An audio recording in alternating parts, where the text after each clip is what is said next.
I just want to welcome everybody to the class tonight. We're doing romantic oils from around the world, and we're going to explore all numerous oils, not just the romantic oils, but some of the other oils that are going to accompany them. While we also are going to be distilling from my garden, lavender, and a combination of other herbs that I picked at the end of the summer. And we also have some infused oil of lavender and rose. And we're going to have a whole bunch of fun. Thank you guys for joining me tonight. Where are we? We're at Meadowsweet Herbs. Glad to be here. You fill up your bucket, and I call everything a bucket, so you fill this base up. It's got a little spacer in there that's probably about this high. And so I will fill that up with my dried lavender and my mystery plant. And sometimes I just call it the end of summer hydrosol. And I just use it, I'll spray it around the house or take it with me when I travel and spray it on the sheets.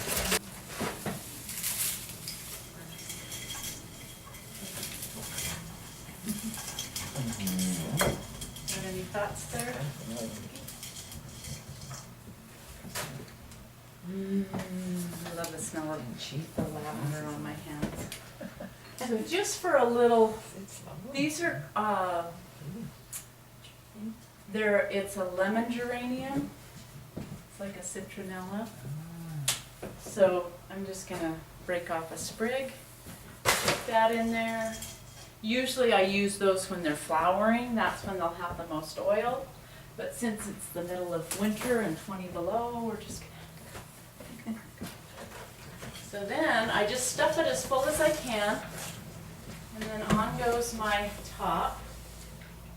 This is the tricky part. So now I turn it on, get the water boiling.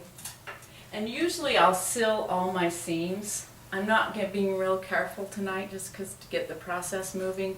And it's kind of cool because the seams leak a little bit of steam. It smells lovely.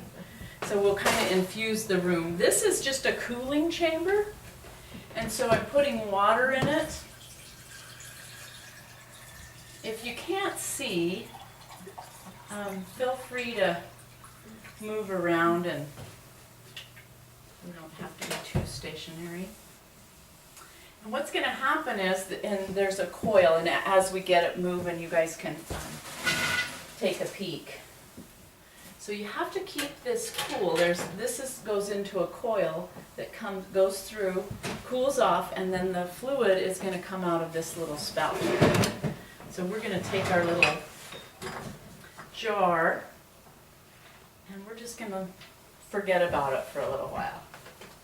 So if you're processing, if I had a giant still the size of this room, what's going to happen is you're going to have a special, it's a tube, it's a coil, and what it does is it pulls the oil off the top. So it dumps it into this bulb, and then the top part has the oil come off. I don't, because my still is so small and the amount of oil I get is so minimal, I just take a pipette and pipette off the top. So this is the hydrosol we just distilled, and you can see we actually got quite a bit of oil. That's probably the most oil I've ever got off a bottle of. And I'm not even sure what we had in there. What did we decide it was? Maybe marjoram? There's lavender in there for sure. There is lavender, yeah. Marjoram or tarragon or something. Yeah, I think it might be marjoram because the tarragon, actually it might be my rosemary. My fresh rosemary from my garden box. Because I just go out that last, just before it's going to frost hard and cut everything and stuff it in a bag, and that becomes my end of the summer. And I haven't had a chance to distill it yet, so.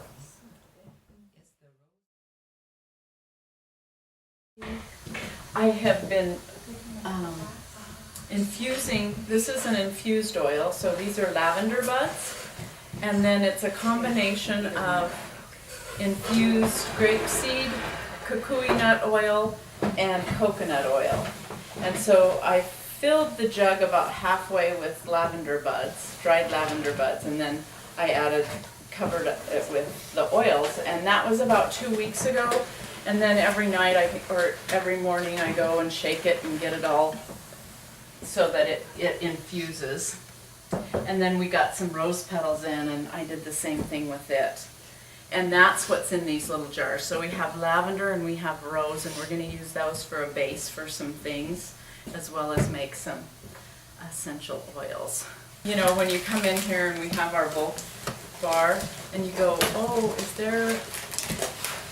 should I put cedar with lavender? Should I put rose or vanilla? And it's hard to tell how to do it. So if you take these and you put a few drops, or 1 drop even, of the oils that you want to try blending together, and then it gives you the opportunity to kind of mix and match. So you can, you know, use your nose to tell, oh, those two together are really nice. The other thing I have here is I do a lot of distillations. I have some little bottles of different hydrosols. A hydrosol is what's going to come off the distillation. And if you can look at this and you can see this is lemon verbena, and on the top there's a layer of oil. And that's what you get. You get this whole jar of hydrosol. You get that little teeny bit of oil. And it takes, I don't know how many thousand pounds to give you 1 ounce of rose oil. That's why rose oil is more expensive than gold right now. No, you didn't look at the tag? It smells fruity. It's a lavender and cedar co-distillation. So this one is just straight up lavender. I don't think we did a straight up lavender smell.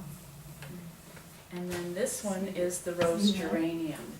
This is the rose geranium, and it's really, really subtle, but it's a wonderful thing to spray on your face, like a toner or a mist.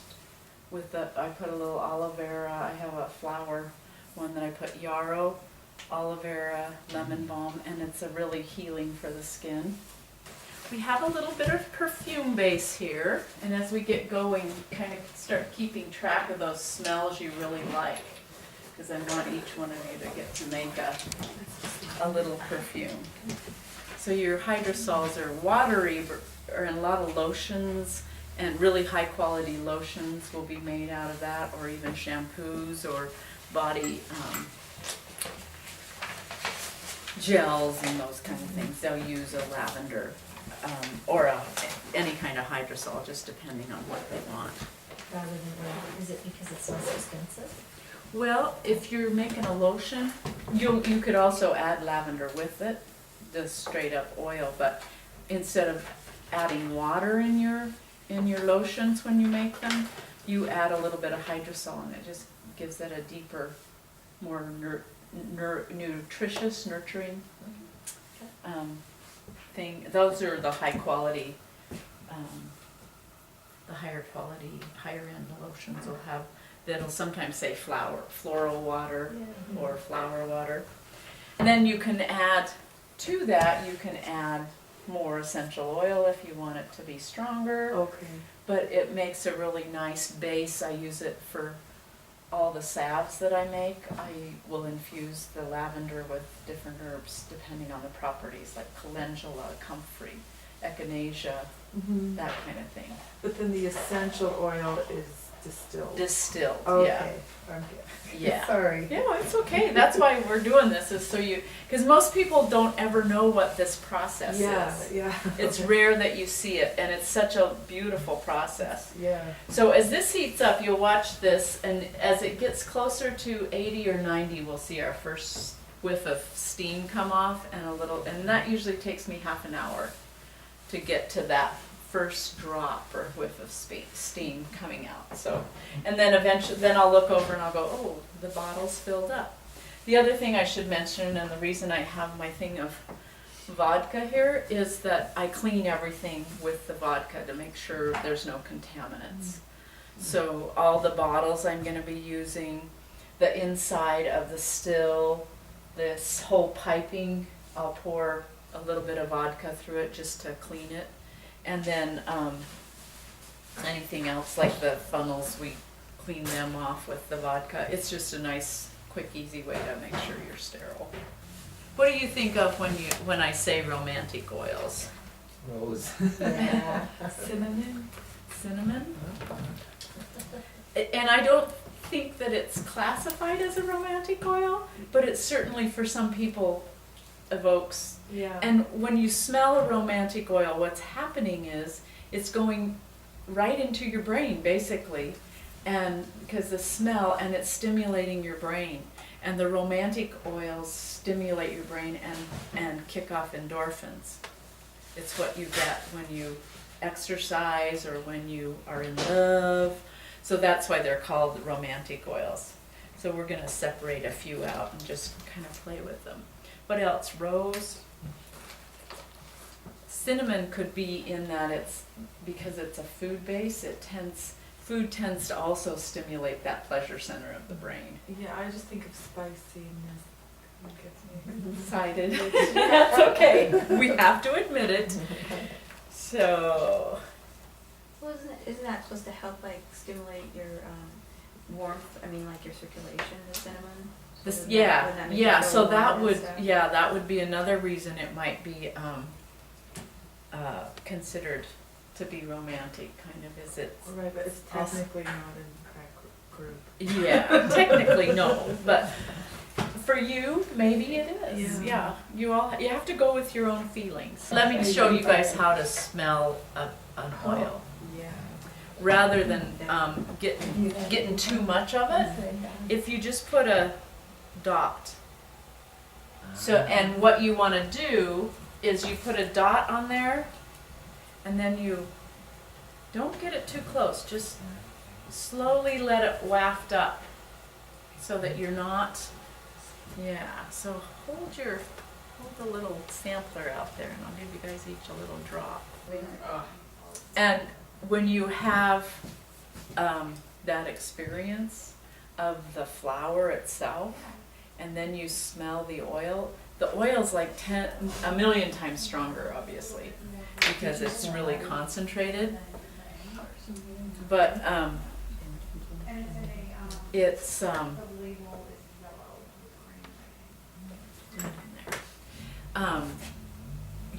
it evokes that memory. So memory is part of your romantic memory. So I'm in Hawaii with my husband, and we're having a romantic evening in the garden, having dinner and wine, and the ginger behind me is blooming. And I have that memory attached to that scent. Our sense of smell is like one of the strongest scents, and when it's connected to a memory. I worked 20 years in a psychiatric hospital, and I used aromatherapy to help the kids.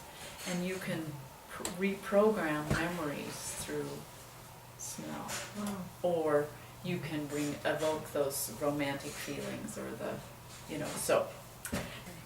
The other thing you want to think about, like when you're mixing oils, is you may notice this as you smell the oils, that it's called a top note, a middle note, and a base note. So I am going to send around something that should have somewhat of a base note.